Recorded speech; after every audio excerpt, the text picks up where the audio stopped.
안녕하세요. 5월 5일 월요일 뉴스캐치입니다. 오늘의 헤드라인입니다.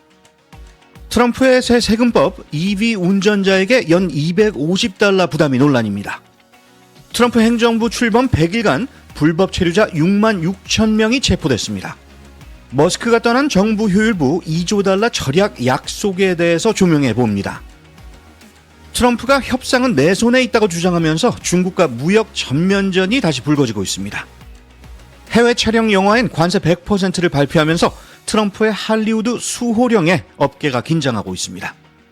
투자이신 버펫이 은퇴를 선언하면서 후계자 에이블이 조명을 받고 있습니다.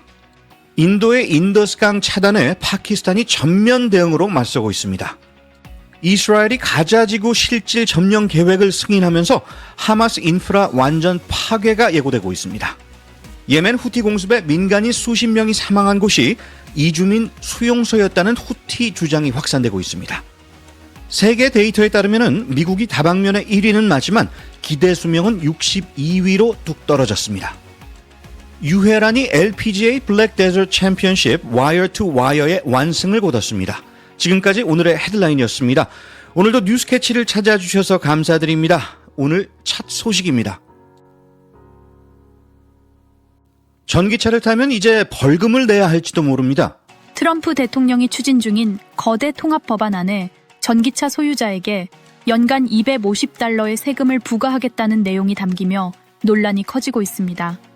기후 변화 대응 수단으로 권장되어 전기차에 되려 징벌성 세금을 매기는 건 아니냐는 비판도 나오는데요. 자세한 내용 이아람 기자가 전해드립니다.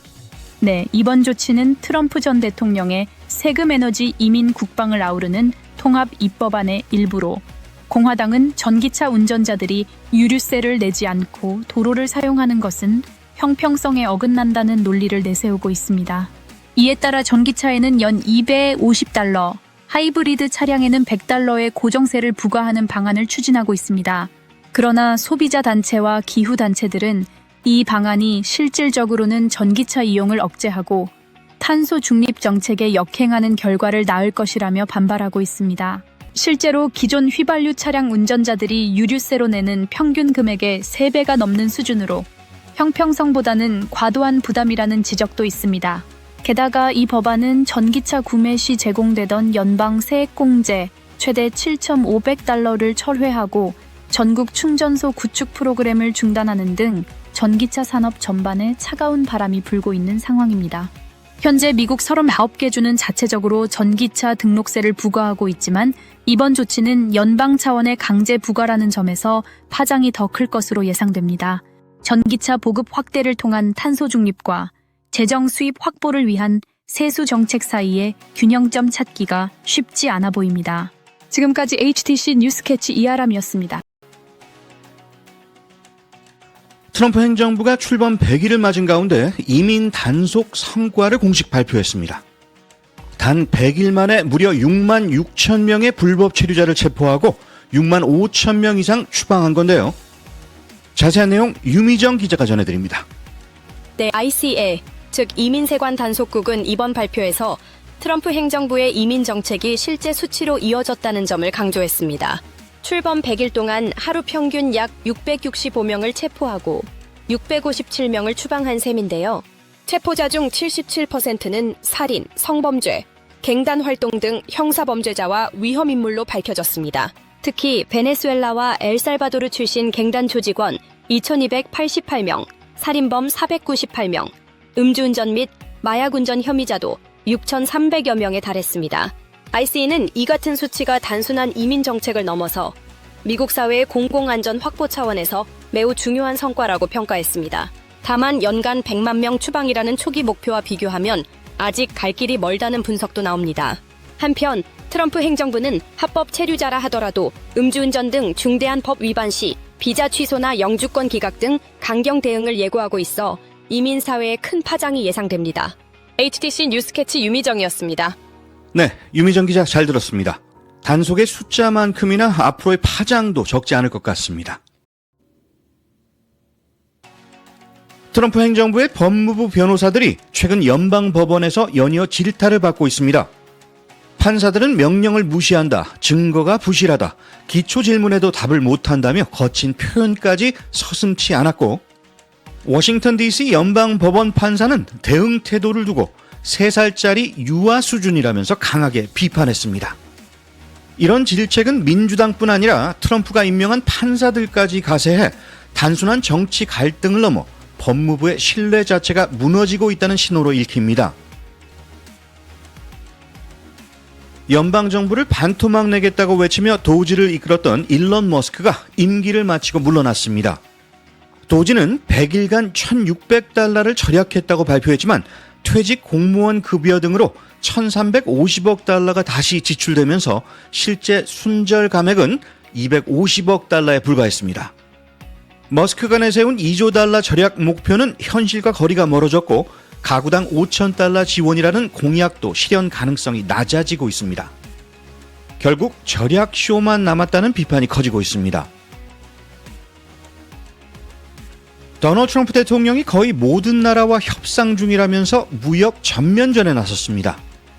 하지만 정작 시진핑과의 통화 계획은 없다면서 중국과의 현재 사실상 거래가 끊긴 상태라고 강조했죠. 관세로 수십억 달러를 아꼈다는 주장과 함께 협상 타이밍은 내가 정한다고 못 박았습니다. 게다가 멕시코 카르텔 문제엔 미군 파병을 제안했다고 밝히며 외교 안보 전선도 긴장감이 감돌고 있습니다. 트럼프 대통령이 미국 영화 산업 보호를 명분으로 외국에서 촬영된 미국 영화에 100% 관세를 매기겠다고 선언했습니다.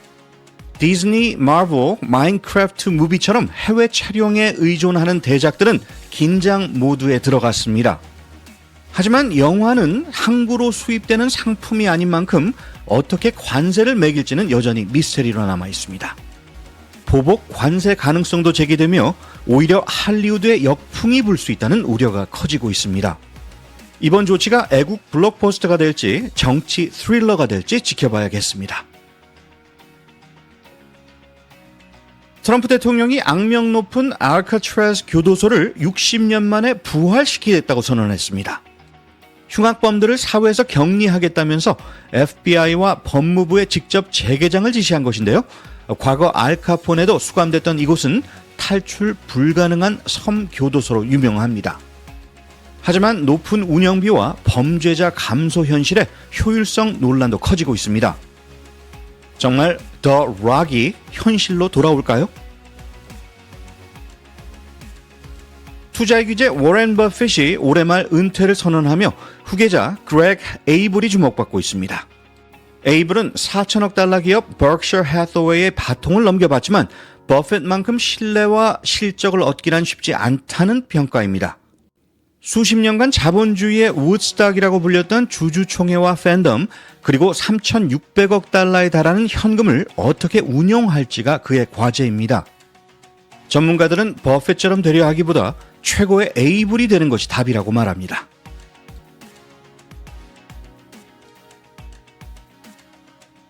이스라엘 정부가 하마스를 완전히 제거하고 인질을 구출하겠다며 가자 지구를 실질적으로 점령하는 작전 계획을 승인했습니다.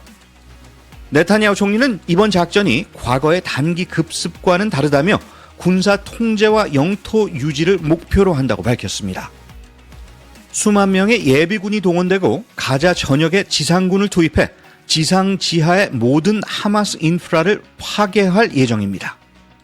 동시에 구호품 분배 방식도 통제하겠다는 계획이 나오며 국제 인도단체는 이 결정에 강하게 반발하고 있습니다. 예멘 후티 반군의 군사시설을 노린 미군의 공습 과정에서 민간인을 포함한 수십 명이 숨졌다는 주장이 제기됐습니다. 후티는 해당 시설이 이주민 구금소였다고 주장하며 최소 68명이 사망했다고 발표했고 유엔도 최근엔 민간 시설로 사용 중이었다고 확인했습니다. 반면 미국은 정확한 피해 조사에 착수했으며 후티의 군사적 활용 가능성도 배제하지 않고 있습니다. 후티는 홍해와 이스라엘에 대한 공격도 지속하고 있어 지역 긴장은 고조되고 있습니다. 유럽연합이 미국의 연구 예산 삭감 여파로 떠나는 과학자들을 잡기 위해서 8천억 원 규모의 유럽을 선택하세요 패키지를 제안했습니다. 프랑스 소르본대에서 발표된 이번 계획엔 7년짜리 슈퍼 그랜트, 스타트업 지원, 연구자 비자 간소화 등이 포함됐고 R&D 예산도 GDP 3%까지 확대할 방침입니다. 폰데라이엔 집행위원장은 과학은 국적도 정치도 없다면서 트럼프 정부와의 차별성을 강조했습니다. 과학계의 새로운 중심은 유럽이 될까요? 루마니아는 세계에서 술 소비 1위, 싱가포르와 중국은 밤길 안전 1위. 이 모든 건 월드뱅크의 데이터 360 덕분입니다. 미국은 지하수 보유량, 이민자 송금액, 항공 물류, 스포츠 경기장 수 등 세계 1위 기록은 많지만 기대 수명은 62위로 추락했죠.